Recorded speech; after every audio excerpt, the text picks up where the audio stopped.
नमस्कार। आज हम लोग बहुत ही महत्वपूर्ण विषय पर बात करेंगे। समझेंगे कि संसद में विपक्ष क्या होता है और किसे विपक्ष माना जाता है। और मैं यह बात उनको ध्यान में रख करके कर रहा हूँ जो 8वीं 9वीं 10वीं 11वीं 12वीं के बच्चे हैं और जिनकी राजनीतिक समझ थोड़ी बहुत शून्य ही है। क्योंकि जब मैं ऐसे कई वीडियो देखता हूँ, जब ऐसे बच्चों से पूछा जाता है कि भगत सिंह कौन थे, चंद्रशेखर आजाद कौन थे, उन्हें इतिहास से दूर दूर तक कोई लेना देना नहीं होता है। तो ऐसे में सवाल उठता है कि वर्तमान उनका कितना शून्य है। तो उस शून्यता को भरने का प्रयास मैं कर रहा हूँ। उम्मीद है कि ऐसे कोई अगर वीडियो ये देखे तो उनकी थोड़ी बहुत समझ बढ़ सकती है, और ना भी बढ़े तो कोई बात नहीं, मेरी तरफ से पूरा प्रयास जरूर रहेगा। तो बिना देरी किए हुए आज हम लोग विपक्षी दल कांग्रेस पार्टी के बारे में बात करेंगे। आप कह सकते हैं कि पहले कांग्रेस विपक्षी दल नहीं थी क्या? तो इसका उत्तर होगा वह अघोषित विपक्ष थी, अब वह घोषित विपक्ष हो गई है। फिर आपके मन में प्रश्न उठ सकता है कि कब किस पार्टी को घोषित विपक्ष या प्रतिपक्ष माना जाता है? तो इसका उत्तर होगा जब किसी पार्टी के पास 10% सीट आ जाए, तब वह पार्टी विपक्ष का सेहरा बांधकर सांसद जा सकती है। अन्यथा वह बिना दूल्हे की बारात के जैसे स्थिति में जीती है।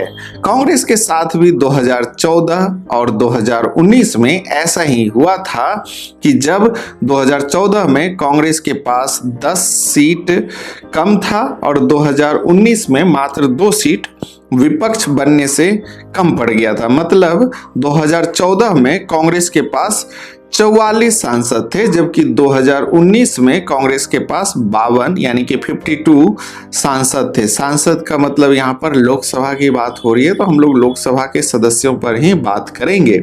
लेकिन इस बार यह संख्या बढ़कर के 99 हो गई है। 99 का फेरा कांग्रेस को लग गया, तो 54 सीट से कहीं ज्यादा यह संख्या है।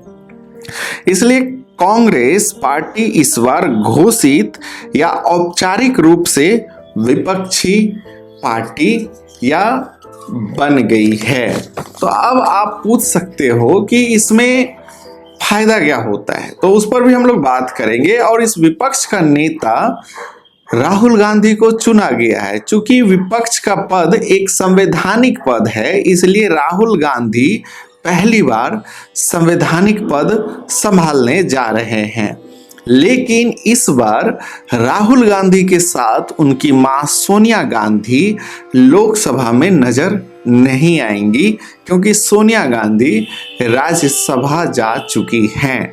लेकिन इसकी पूरी संभावना है कि उनका जो राहुल गांधी का साथ देने के लिए उनकी बहन प्रियंका गांधी का एंट्री हो रहा है, क्योंकि राहुल गांधी इस बार 2 जगह से चुनाव जीते थे। पहला था रायबरेली और दूसरा था वायनाड। तो वायनाड से उन्होंने संसद की सदस्यता छोड़ दी है और वहां से उनकी बहन प्रियंका गांधी चुनाव लड़ रही है। तो इसकी पूरी संभावना है कि वह चुनाव जीत जाएगी। वैसे कुछ भी हो सकता है राजनीति में, तो अगर कुछ ऐसा हुआ तो आप मुझे माफ कर देना, मैं दावेदारी नहीं कर सकता हूं। अब राहुल गांधी भारत के शैडो प्रधानमंत्री बन चुके हैं। जी हाँ, शैडो प्रधानमंत्री विपक्ष के नेता को कहा जाता है, संवैधानिक विपक्ष के नेता को कहा जाता है। अच्छा हुआ था कि राहुल गांधी ने प्रधानमंत्री नरेंद्र मोदी को बहुत पहले ही लोकसभा में गले लगा लिया था, अन्यथा प्रधानमंत्री को उनको पहचानने में भूल ना होती। प्रधानमंत्री ने चुनाव के दौरान और चुनाव से पहले भी बहुत सारे ऐसे शब्दों का प्रयोग किया जो कि एक लोकतंत्र में ऐसा माना जाता है कि ऐसे शब्दों के प्रयोग से बचना चाहिए। लेकिन चूंकि चुनाव है और चुनाव में सब कुछ भुला दिया जाता है, बस आपको जीत करके आना है। तो चाहे वह गांधी हो या मोदी, दोनों ने बहुत सारी ऐसी बातें कही जो कि बहुत ही कह सकते हैं एक दूसरे पर वह तीखा हमला था, लेकिन इस बार थोड़ा अलग हो गया। लोकतंत्र में जिसका मोदी मजाक उड़ा रहे थे, वह अब उनके इतने करीब आ गया कि मानो कि वह परछाई ही बन जाएगा। इसकी कल्पना ना तो नरेंद्र मोदी और ना ही अमित शाह की जोड़ी ने कभी की थी। इसलिए इस परछाई की पहली नज़र संसद में तब दिखा जब विपक्ष के नेता राहुल गांधी और भारत के प्रधानमंत्री नरेंद्र मोदी लोकसभा के नए नवेले अध्यक्ष को बधाई देने गए। तो यहाँ पर जो एक चित्र उभर करके देश के सामने आया, वह पिछले 10 साल में पहली बार आया था। तो पॉलिटिक्स जो है वह थोड़ा हिंदुस्तान का बदल चुका है। तो इस बदले हुए पॉलिटिक्स को भी अब आपको थोड़ा समझना पड़ेगा। और अगर आप कहोगे तो जो विपक्ष हैं, जिसके नेता राहुल गांधी हैं, तो इनके ऊपर अब जिम्मेदारियां बढ़ गई है, वह कई तरीके से बढ़ी है। क्योंकि जो विपक्ष में जिनके पास अधिक सांसद हैं, जैसे कि समाजवादी पार्टी, तृणमूल कांग्रेस, तो यह भी विपक्ष में है। इनको साथ लेकर के चलना, इंडिया जो ब्लॉक इनका है उनका ये नेतृत्व करेंगे। इसका पहला जो मनमुटाव है वह तब देखने को मिला जब कांग्रेस की तरफ से यह कहा गया कि जो के सुरेश हैं वह लोकसभा के अध्यक्ष पद के दावेदार हो सकते हैं, या उनको माना गया, लेकिन टीएमसी ने कहा कि उनसे इस पर राय नहीं ली गई है। तो अब आगे आगे नहीं बढ़ना है, आपको साथ लेकर के चलना है। इसमें राहुल गांधी कितना सफल हो पाते हैं यह आने वाला समय बताएगा। लेकिन जिस राजनीति के यह मसीहा बने राहुल गांधी, उसमें जो विकास है वह उस तरीके से उनका मुद्दा नहीं रहा जितना कि अल्पसंख्यक, जाति, आरक्षण को उन्होंने ब्रांडिंग किया।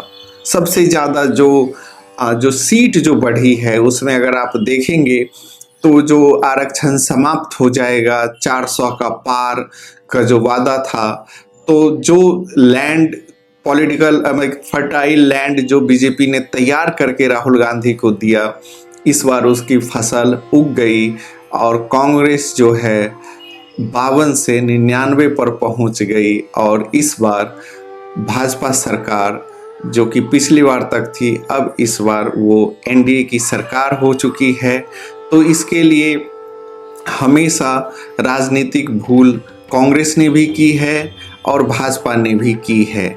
ऐसे कई सारे मुद्दे हैं, अगर आपको याद होगा, चाहे आप कांग्रेस का ले लो, राम मंदिर का ताला खुलवाना हो, या बाबरी मस्जिद विध्वंस के समय देश के प्रधानमंत्री नरसिम्हा राव ही थे, आधार कार्ड लाना हो, उस समय मनमोहन सिंह देश के प्रधानमंत्री थे। तो ये सब चलता रहा है, लेकिन हमेशा से विपक्ष और पक्ष में ये रहा है कि जब वो सत्ता में आते हैं तो जो उनके लिए मुद्दा अन्याय का लगता है, जब वो विपक्ष में रहते हैं तो जो मुद्दा उनको अन्याय लगता है, जैसे ही सत्ता में वो आते हैं वही मुद्दा उनके लिए न्याय का बन जाता है। तो इसमें कांग्रेस पार्टी भी बाहर नहीं है। राहुल गांधी को कई मुद्दों पर काम करना होगा।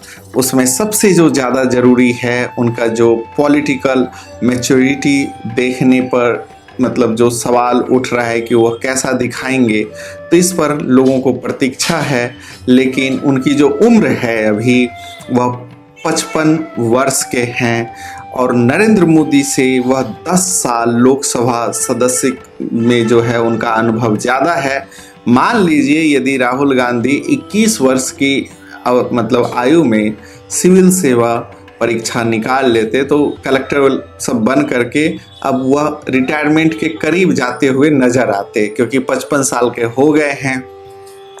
इसी तरीके से कह सकते हैं कि उम्र के हिसाब से तो वह उस लेवल पर पहुंच चुके हैं, लेकिन कहाँ कहाँ उनसे चूक होगी, कहाँ कहाँ पर उनसे जो है गलतियां होगी, इस पर विपक्ष का भी नज़र रहेगा, जो पार्टियां उनके साथ है।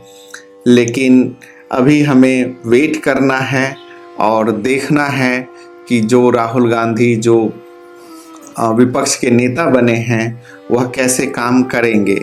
लेकिन जो एक बहुत ही सवाल उठता है कि राहुल गांधी को जिम्मेदारियां क्या क्या मिलेगी, तो आपको मैं बता दूं कि विपक्ष का जो एक जिम्मेदारी होता है, जैसे पब्लिक अकाउंट का कार्य, इसमें बहुत सारे सेक्शंस आते हैं।